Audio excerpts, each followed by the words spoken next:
108 emergency ambulance પણ ના જઈ શકે અને જાય તો ફસાઈ જાય આવા રસ્તાની સમસ્યા।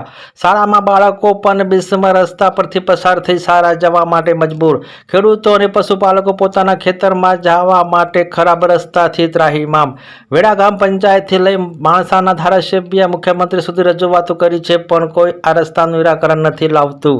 આ બધી સમસ્યાઓ છે વેડા ગામ પંચાયતના ચામુંડાનગર વિસ્તારના રહીશોની। વેડા ગામના ચામુંડાનગર વિસ્તારમાં અંદાજે 100 ઠાકોર સમાજના પરિવારોનો વસવાટ છે। માણસા ધારાસભ્ય JS પટેલે વેડા ગામમાં 11 કરોડના વિકાસના કામો કર્યા। વેડા ગામમાં CC રોડ, એપ્રોચ રોડ, ગટર લાઇન, સ્મશાન, પ્રાથમિક આરોગ્ય કેન્દ્ર, શાળા, પીવાના પાણીની સુવિધા, નવીન રસ્તાના વિકાસના કાર્યો કર્યાની પોસ્ટ હાલ સોશિયલ મીડિયામાં ફરતી થઈ છે। આ વિકાસના કાર્યો વચ્ચે વેડા ગામના ચામુંડાનગર વિસ્તારમાં રસ્તાના વિકાસ કાર્યોની સમસ્યા સામે આવી। ખરાબ રસ્તાની સમસ્યા માણસા મામલતદાર કચેરીથી ગાંધીનગર કમલમ કાર્યાલય સુધી પહોંચી। માણસાના ધારાસભ્ય JS પટેલ દ્વારા વેડા ગામમાં 11 કરોડના વિકાસના દાવા વચ્ચે વેડા ગામના ચામુંડાનગર વિસ્તાર વિકાસથી વંચિત। વેડા ગામના ચામુંડાનગર વિસ્તારના રહીશો 3 દાયકાથી રસ્તાની રજૂઆત ગામ પંચાયતથી લઈ માણસાના ધારાસભ્ય મુખ્યમંત્રી સુધી રજૂઆત કરવામાં આવી પણ રસ્તાની સમસ્યાનો ઉકેલ ના આવતા ચામુંડાનગરના રહીશો માણસા શહેરના રસ્તા પર ઉતરી માણસાના ધારાસભ્ય વિરુદ્ધ સૂત્રોચ્ચાર કર્યા। ભાજપનો ખેસ પહેરી પ્રદર્શનકારીઓ રસ્તા પર સૂત્રોચ્ચાર સાથે માણસાના ધારાસભ્યનો વિરોધ નોંધાવ્યો। ભાજપનો ખેસ પહેરી માણસા અને ગાંધીનગર કમલમ કાર્યાલય પહોંચી માણસાના ધારાસભ્યનો વિરોધ કરતા નેતાઓ દોડતા થયા। ચામુંડાનગર વિસ્તારના રહીશો રસ્તાની સમસ્યાનું નિરાકરણ જલ્દી નહીં આવે તો આવનાર સમયમાં ગાંધીનગર ખાતે ગાંધી ચિંધ્યા માર્ગે આંદોલન કરવાની પણ ચમકી ઉચ્ચારી છે। नमस्कार साहब, ठाकुर कालाजी रताजी, गाम वेड़ा, तालुको माणसा, जिल्लो गांधीनगर। શું સમસ્યાઓ છે તમારા? સમસ્યામાં સાહેબ એવું છે કે રસ્તામાં કોઈ સાંભળતું નથી, પાણી ભરાય છે, પછી જે કોઈ દવાખાનું આવતો 108ની એન્ટ્રી થતી નથી, એવી બધી ઘણી સમસ્યાઓ છે। પછી બાળકોને શાળામાં જવા માટે ખૂબ તકલીફો પડે છે। તો કોઈ સાધનવાળા કે કોઈ સાહેબો કોઈ કાર્યકર્તા ગામના સાંભળતા નથી।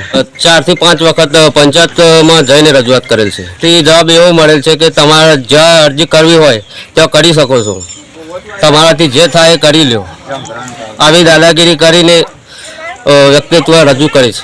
આ સમસ્યા સોલ્વ નહીં થાય તો ગઈકાલે તો કમલમમાં અમે ગયા હતા અને હવે નહીં થાય તો સીધા વિધાનસભામાં જઈને રજૂઆત કરીશું। ઠાકોર અંજનાબેન ડાયાજી। કયું ગામ? વેડા।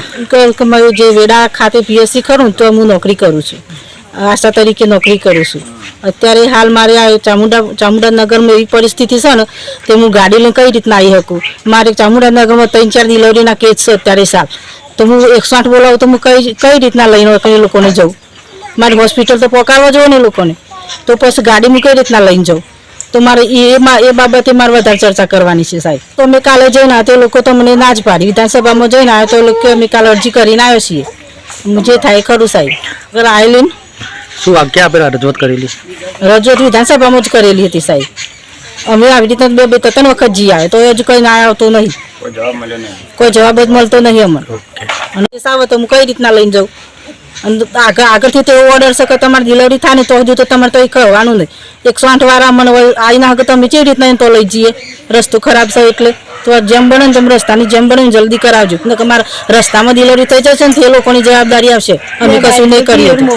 ડિલિવરી દખન તો બાયડીઓને અત્યારે હાલ છે ગરબાઓને તો મોકલીશું, કઈ રીતના મારે લઈને જવાનું અત્યારે?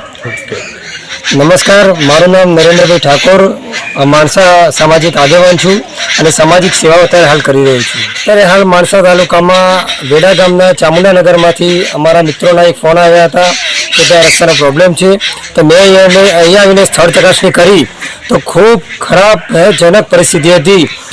સ્કૂલે બાળકો નથી જઈ શકતા, આરોગ્યમાં મહિલાઓ ત્યાં દવાખાને નથી જઈ શકતી અને ભેંસો અને પશુઓને ચાર પૂરું નથી કરી શકતા। વરસાદની ખૂબ ભયંકર હાલત પરિસ્થિતિ છે અહીંયા।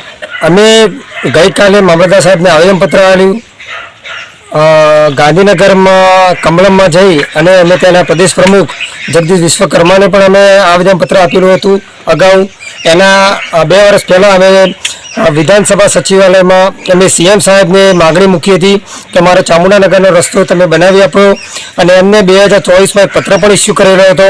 પણ ક્યાંક ને ક્યાંક માણસાના ધારાસભ્ય આપણા JS પટેલ છે એ એક કોમવાદી વલણ ધરાવી રહ્યા છે અત્યારે હાલ, કે જે ઓબીસી સમાજના જે ગામડા છે એ ત્યાં કોઈ પણ પ્રકારની કામગીરી કરતા નથી, કોઈ પણ પ્રકારના રસ્તા, ગટર, આરોગ્ય બાબતે સજાગ નથી. તો મારે મીડિયા મિત્રોના દ્વારા એક મેસેજ આપવો છે માનનીય JS પટેલ સાહેબને કે ભાઈ, આપ ચૂંટાયેલા પ્રતિનિધિ છો, તમે 40,000 પ્લસ મતોથી ચૂંટાયેલા છો, તો આ એ 40,000 મતો છે કે જે તમને આરોગ્યની તમારે ચિંતા કરવી જોઈએ.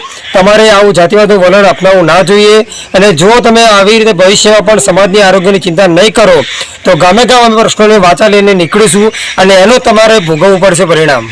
ખાસ કરીને જે વાત કરવામાં આવે છે ચામુંડાનગરના વિસ્તારમાં જે થોડો રોડ બનાવવામાં આવે છે RCC રોડ, કારણ શું હોઈ શકે?